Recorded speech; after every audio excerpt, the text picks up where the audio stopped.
திருமயிலை ஸ்ரீ கற்பகாம்பாளுடனுரை ஸ்ரீ கபாலீஸ்வர சுவாமி பங்குனிப் பெருவிழா 2ஆம் நாள். சுவாமி சூரிய வட்டத்தில் பவனி. அம்பாள் முருகர் சப்பரத்தில் பவனி. கபாலீஸ்வர சுவாமி சூரிய வட்டத்துல காட்சி தரார். யஜுர்வேதத்துல வரக்கூடிய ஸ்ரீருத்ரம் கொண்டு சுவாமி ஆராதிக்கும் போது ஆதித்யாத்மக ஸ்ரீருத்ரனா சூரிய மண்டலத்துல சுவாமி இருக்க மாதிரி தியானம் பண்ண சொல்லியிருக்கு. ஆத்மார்த்த சிவபூஜை காலத்திலையும் சூரிய பூஜை தான் முதல்ல செய்யணும்னு ஆகமங்கள் சொல்லுது. வேதங்களோ ஆகமங்களோ சுவாமியை சூரியனோட ஒப்பிட்டு, சுவாமி சூரியன் மாதிரி, அம்பாள் வெளிச்சம் மாதிரி. எப்படி சூரியன் இல்லாம வெளிச்சம் இல்லையோ, வெளிச்சம் இல்லாத சூரியனும் உபயோகத்துக்கு இல்லை. அதனாலதான் சுவாமியும் அம்பாலும் சேர்ந்து இருக்கக்கூடிய சோமஸ்கந்த மூர்த்தமான கபாலீஸ்வர சுவாமிய சூரிய வட்டத்துல எழுந்தருள பண்றாங்க.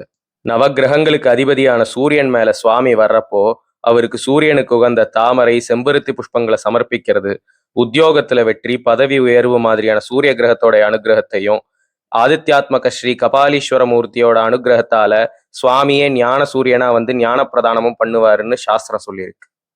இது உங்கள் திருவிழா.